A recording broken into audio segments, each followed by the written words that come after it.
प्राकृतिक खेती में उत्पादन कम नहीं होता, ये मैं गारंटी देता हूं। मैं खुद 200 एकड़ में खेती करता हूं और गुजरात में इस समय 9 लाख किसान प्राकृतिक खेती करते हैं। आंध्र प्रदेश में 10 लाख किसान प्राकृतिक खेती करते हैं। देश की अलग अलग कोणों में करते हैं। प्राकृतिक खेती के मूल सिद्धांत ही बिल्कुल अलग हैं। जैविक खेती ये नहीं है, ये खेती विशुद्ध सूक्ष्म जीवाणुओं की खेती है। ये खेती केचुए की खेती है, मित्र कीट की खेती है। जंगल में जैसे यूरिया डीएपी की जरूरत नहीं, गोबर की खाद जरूरत नहीं, पानी की जरूरत नहीं, वहां सब कुछ है। यही नियम हमारे खेतों में एक समय के बाद काम करेगा।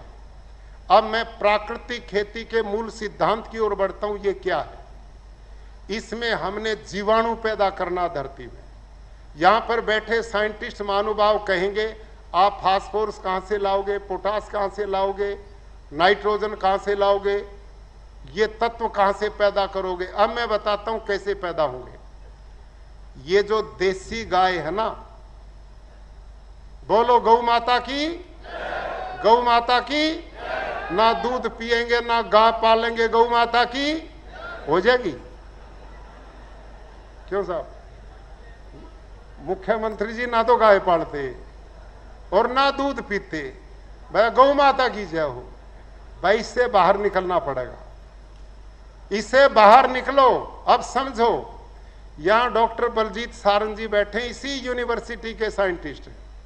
ये दोनों साइंटिस्ट ये आपके बीच में, डॉक्टर हरिओम जी, इन लोगों को दोनों को मैं बधाई देता हूं। और ऐसे 12 साइंटिस्ट मेरे पास हैं। इन दोनों साइंटिस्ट ने जो मेहनत की है, जो तपस्या की है, अद्भुत काम इन्होंने किया है। मैंने डॉक्टर बलजीत सारंग जी को गधे का, घोड़े का, ऊंट का, बकरी का, भैंस का, देसी गाय का, हॉस्टन फ्रीजन गाय का, जर्सी गाय का, सबके इनके गोबर इकट्ठे करके सुखा के मैंने थैली भरी और उन पर नंबर लगाए 1 से 9 तक। इनको नहीं पता था कि किस थैली में किस पशु का गोबर है, मेरे को पता था। मैंने डायरी में लिख दिया था 1 नंबर में भैंस का है, 2 नंबर में ऊंट का है, 3 नंबर में बकरी का, 4 नंबर में घोड़े का, 5 नंबर में देसी गाय का, इसमें होस्टन फ्रीजन जर्सी का। इनको मैंने थैलियां भेजी। ये माइक्रोबायोलॉजी के साइंटिस्ट हैं। इन्होंने 6 महीने उसके ऊपर लगाए और पूरी खोजबीज करने के बाद इन्होंने मेरे को जो थैली पकड़ाई ना, वो थी भारतीय नस्ल की देसी गाय साहिवाल की। और इन्होंने कहा ये भंडार है सूक्ष्म जीवाणुओं का, ये है खेती की जान, ये है मिट्टी को, धरती मां को उपजाऊ बनाने का तरीका। इनको सबके गौमूत्र भेजे, मतलब मूत्र भेजे, और मूत्र में भी देसी गाय का ही, गोमूत्र ही बोलते हैं उसको, वो वरदान है, वो खनिज का भंडार है।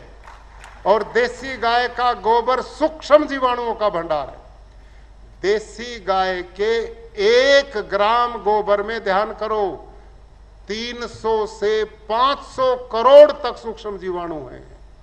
300 से 500 करोड़ तक। और ये साहिवाल में नहीं है। साहिवाल, थारपारकर, राठी, गिर, हरियाणवी, अंगोल, गंगातीरी, भारत में जो देसी नस्लें हैं सभी में ये गुणवत्ता गोबर गोमूत्र में। और हम प्राकृतिक खेती में क्या करते हैं, इसकी बाद में जरूरत नहीं पड़ती, प्राकृतिक खेती में शुरू में पड़ेगी। और क्या करना पड़ेगा? क्यों?